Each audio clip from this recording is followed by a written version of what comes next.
Isang magandang araw naman po sa lahat ng mga kapwa ko magaganda at mga gagwapong mga biyahero at biyahira at sa mga nanonood nito. Sigurado ako habang pinapanood nyo ito, isa kayo sa pinakamagandang tao sa balat ng lupa.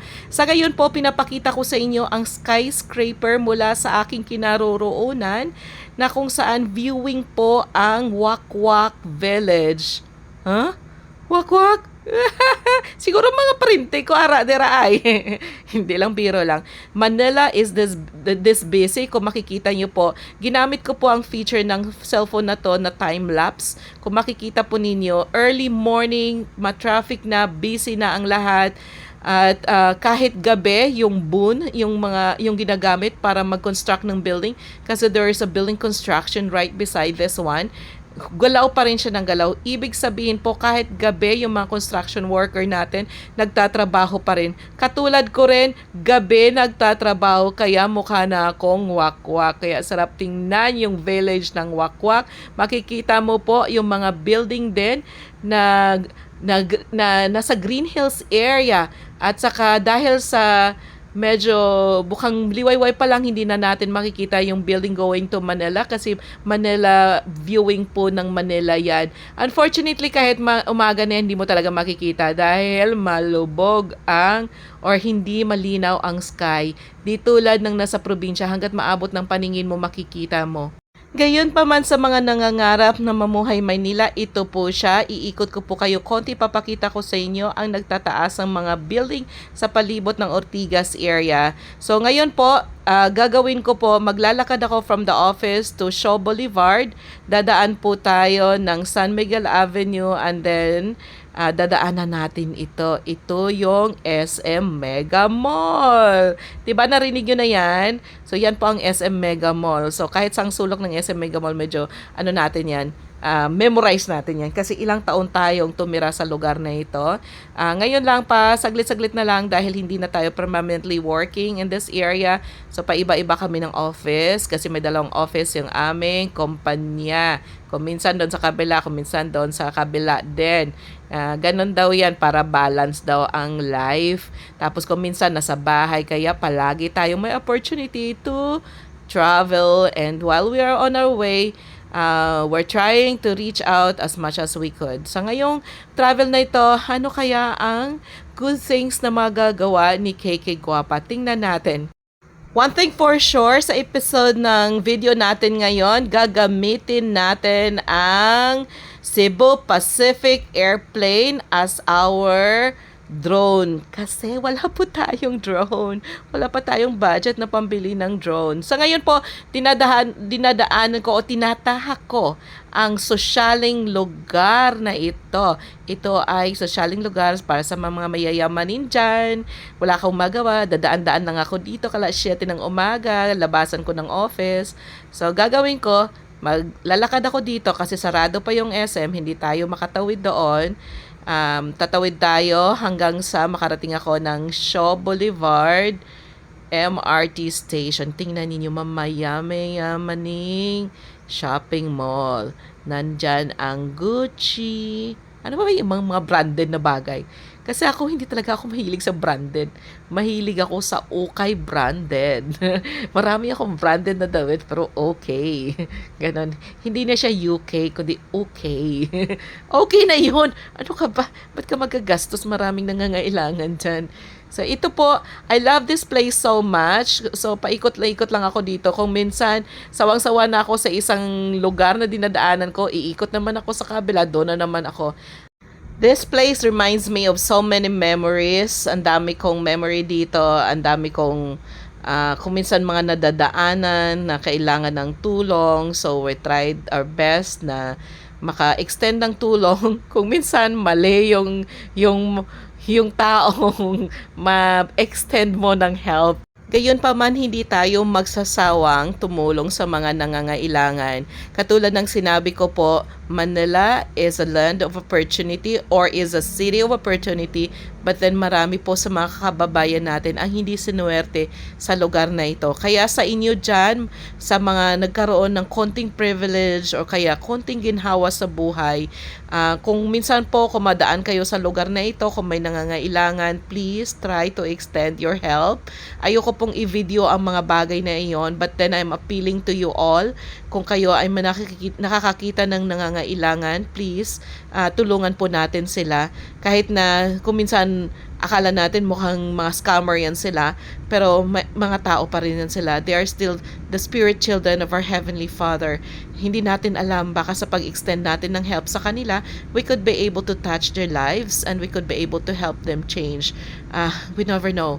I hope one day I'll be an instrument to be one of those movers na kung saan makapagbigay ng magandang buhay sa ating kapwa. Sa ngayon po, I'm on my way to the airport na. Ito na tayo.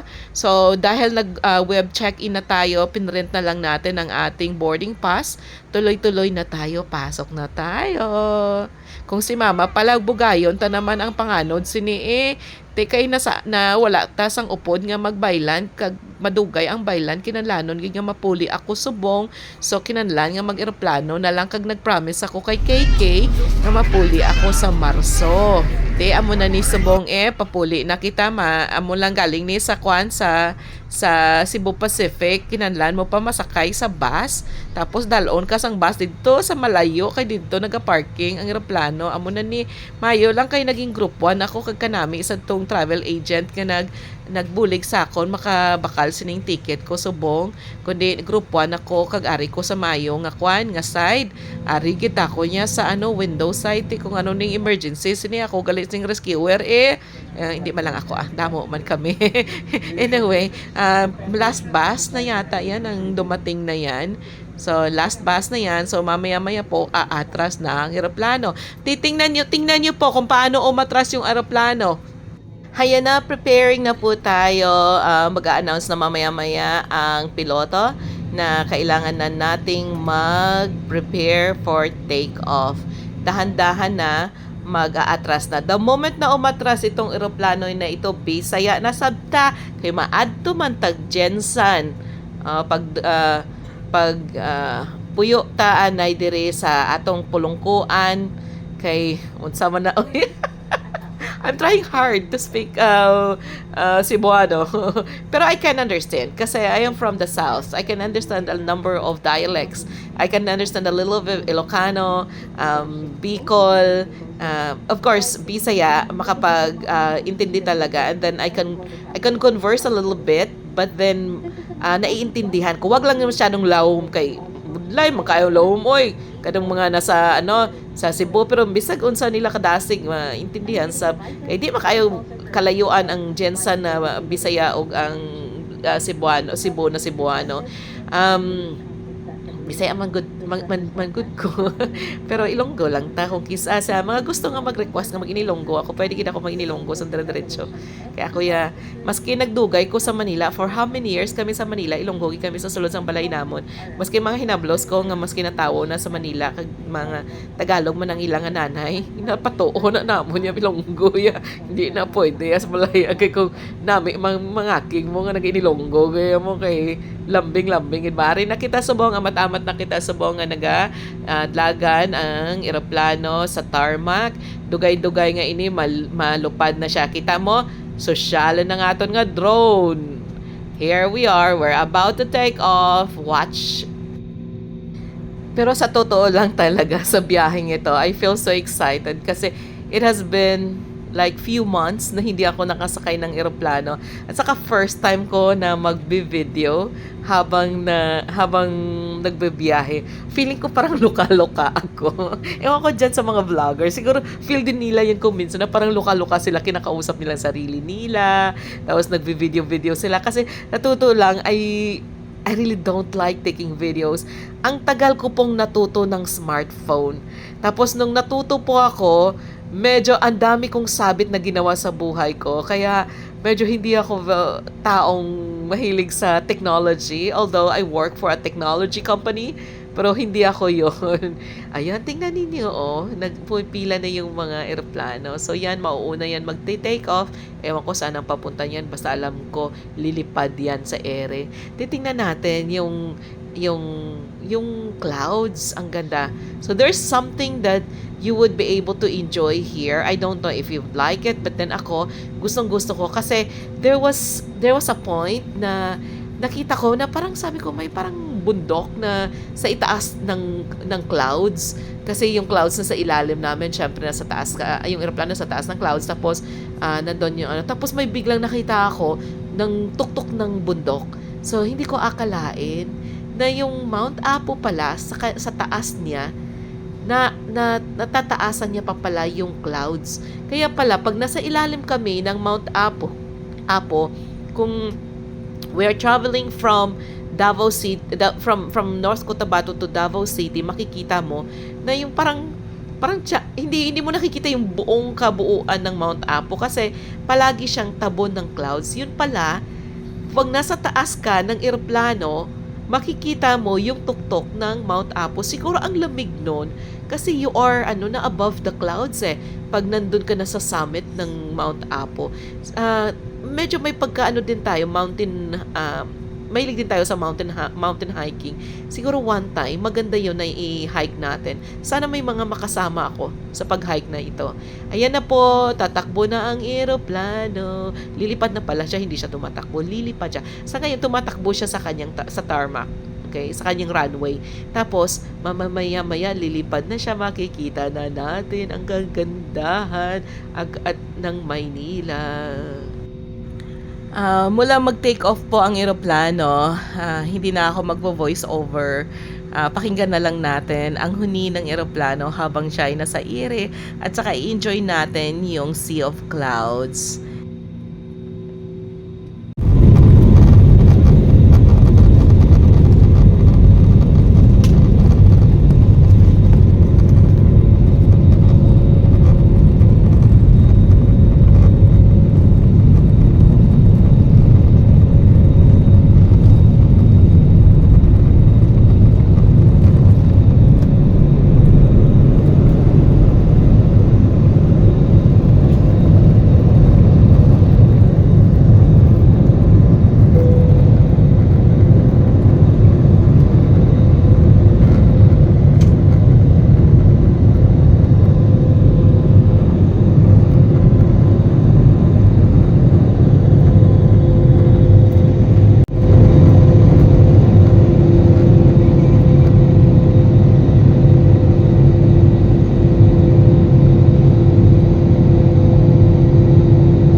pala hanggang clouds lang eh.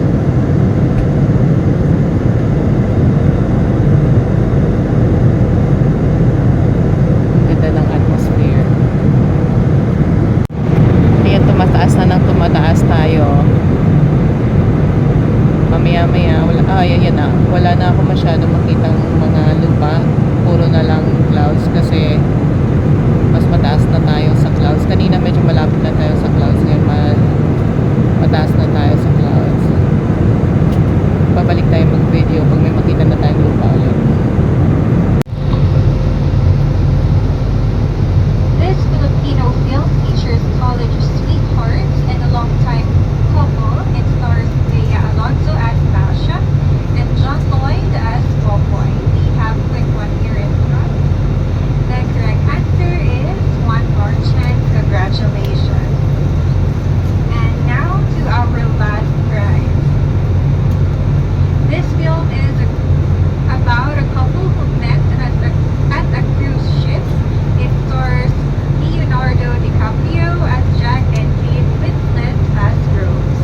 I believe we have a quick one by the middle section. Congratulations. The correct answer is Titanic.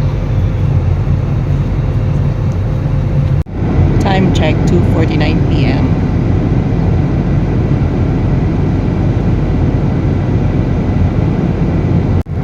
We're getting closer to this mountain range.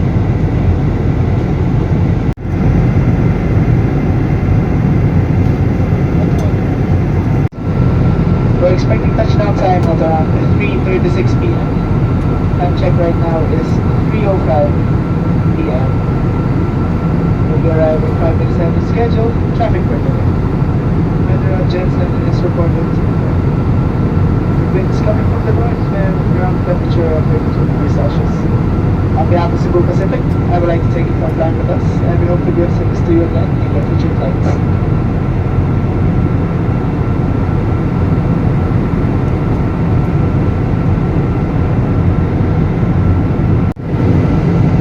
Minutes na lang darating na tayo ng Jensen. So basically nasa kalupaan na tayo or katubigan na tayo ng Mindanao.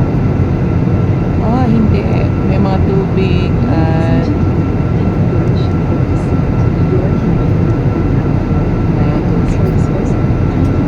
so dahan-dahan nang bababa yung eroplano.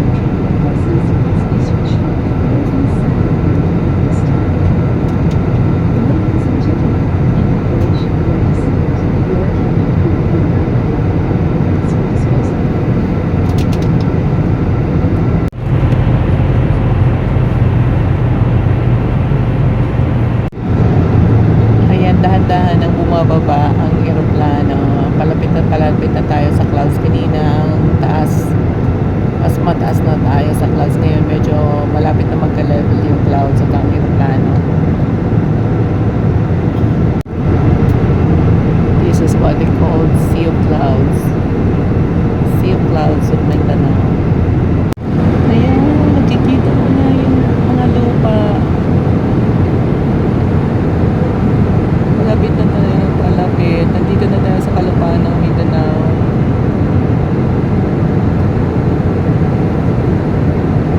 Ano ba ito?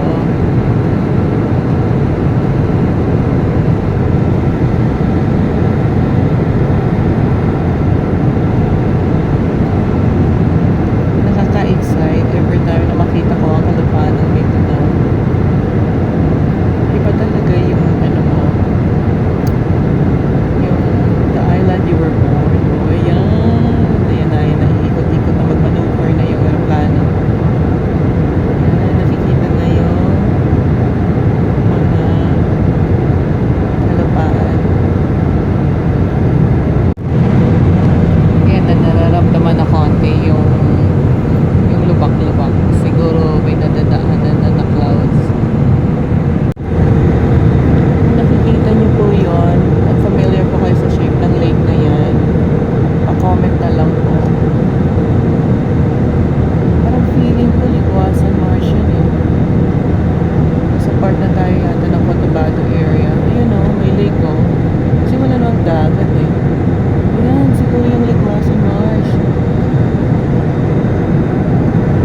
gold plantation.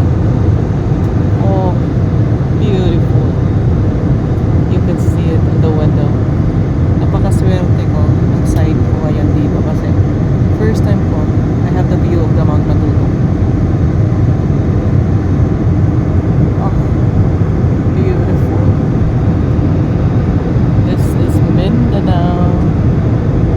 Ito na talaga yung probinsya ko na talaga. This is South Cotabato. Beautiful. May clouds na kasi konti. Kung wala sana yung clouds na yan eh. Yan na, bababa na talaga tayo.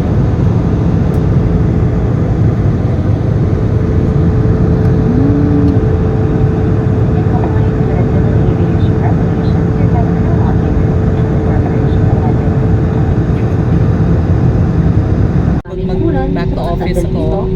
Ano na siya? 3 days lang at saka 2 nights On kasi behalf yun. of your entire Cebu So maglilima ko sa araw. headed by our Bailan na flight naman kami deck yan. crew, Captain Santos, First Officer De Leon. Together with your Ngayon kasi cabin mag-isa crew, lang ako nagbiyahe, we thank you kaya for making Cebu lalo. Pacific part of your important moment. It was truly a pleasure having you all on board, and we do hope to fly you to more fun in the future. Once again, thank you for flying with Cebu Pacific.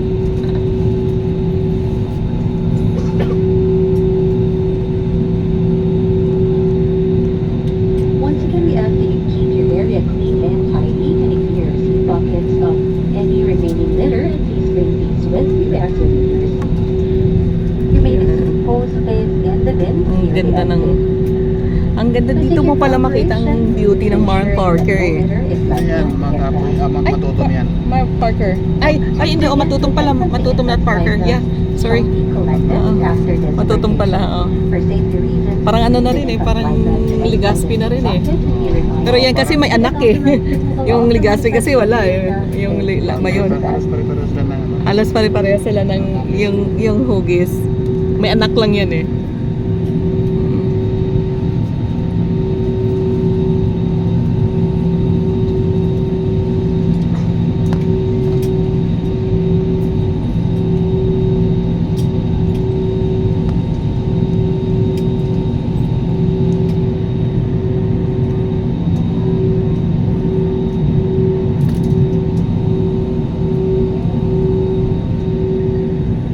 Ang ganda.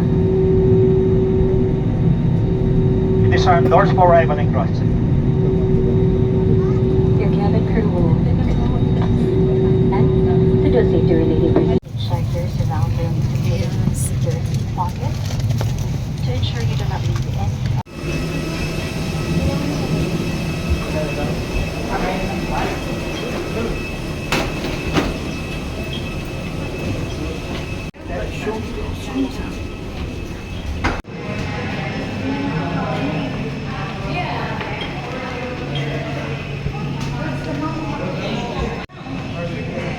Mount Matutong.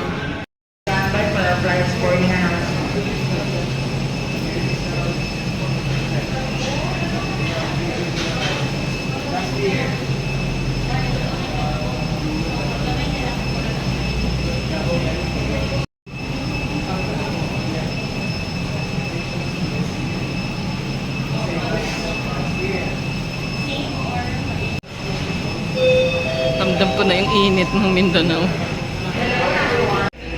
Welcome to Jensen. Saan kaya yung tubig na yan? Saan kaya yung dagat na to?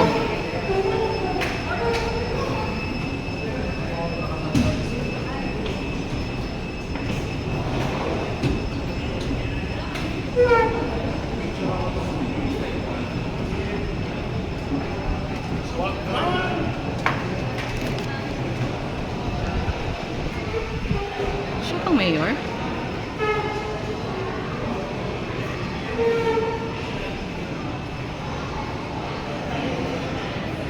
Saan na yung nagwe-welcome?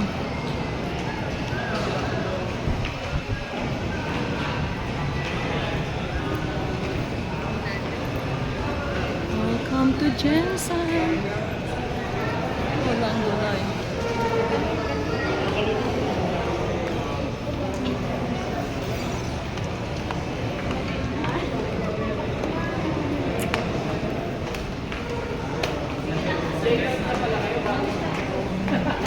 Nasaan na yung sumasayaw? Nasaan na yung sumasayaw?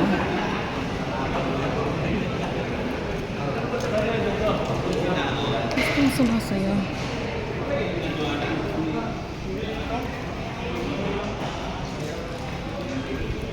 Napaka bus to Marbel. Saan? Nadulo. Ayun. Thank you. Jensen. It's under construction. It's almost done. Oh no. Marami pang gagawin. Wala akong sundo kasi magbabas lang ako. Yan. Magbabas lang tayo.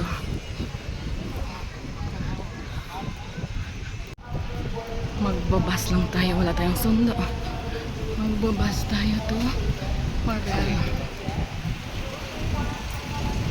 Finally, we made it. Welcome to General Santos City. For your information, General Santos City is the chartered city of South Cotabato. Ang inyong abang po ay Tubong South Cotabato. In short, South Cotabateña po ito. Matapang at maganda. Things that you can do here in South Cotabato, you can go to the fish port para makita ninyo ang mga tuna. But you need to have a good contact person para makapasok po kayo. Second, pwede nyo rin pong ma-enjoy ang Mount Matutom, the highest peak of South Cotabato. At saka maganda yung Konya. It is not as perfect as Mayon volcano, but then unique po ang kanyang shape kasi meron po siyang anak. Yun po ang makikita ninyo habang iniikot ninyo ang buong South Cotabato kahit hanggang Sarangani area. Another good thing that you have to not forget when you are in South Cotabato is to visit the plantation, the pineapple plantation and the banana plantation. And we are also very proud of our gold mining activities here. Kailangan pa ba i-proud yun? But then, yes, South Cotabato is a gold producer.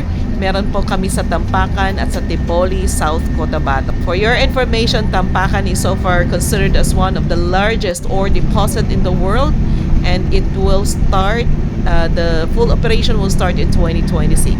Sana tama ang aking marites ha. So, kung meron pong may alam dyan, just let me know. Look at this area po. Anyway, another thing that you have to enjoy here when you go to Lake Cebu, of course, don't forget to visit the Lang Dulay's Weaving Center. Si Lang Dulay po is our national artist. Na siya po yung isa sa mga nagturo kung paano mag-weave ng tinalak. And whenever you visit here in South Cotabato and you want to see the Tinalak Festival, come over July. The mid of July po ang Tinalak Festival. Another thing that you will enjoy here is our road. Ang aming mga daanan po, perfect. Okay? Wala po kaming lubak-lubak na daan. Medyo may rough lang na area kasi medyo na pero hindi po siya lubak-lubak. Hindi po siya yung may bako-bako. Wala. Ganon. So, kailangan matibay ka lang talaga. But something that you have to be prepared of when you come here in South Cotabato ay sobrang init. Sobrang init po talaga. So, we are now on our way. Dadaan lang po ako sa bahay namin sa Coronadal City. Ito, welcome to Coronadal City. Dito na po ako i-fetch ng aking pamangkin dahil pupunta tayo ng Surala, South Cotabato for the wake of my tita. And then, I will be meeting some of them because tomorrow is her burial. Medyo malungkot na balita, but then life is like a box of chocolate and families can be together forever. Now, in this episode of our trip, you'll be meeting my aunts. Yung sa gitna po, yung aking mama. Yung nasa right side niya po ay yung kanilang eldest sister. She is 94 years old, si Manang Adila. And the other auntie ko po is 84 years old, si Nini Isa. Yung medyo healthy po ay aking mama. Of course, don't forget, say hi to KK Guapa. So that beautiful young lady, siya po si KK, ang ating adventure author po siya ng vlog na ito. Kasi sabi niya nga sa akin, Mom, I want to travel the world. I love to go to many places. You asked KK, she knows a lot of things. So ako po ay nagpa-practice lamang kasi one day soon, or one day, isang araw, magbabiyahe po kami. As of now, tinatapos silang yung kanyang pag-aaral at saka may mga duties and responsibilities din ako na dapat gagawin. Enjoy this video! Bye for now!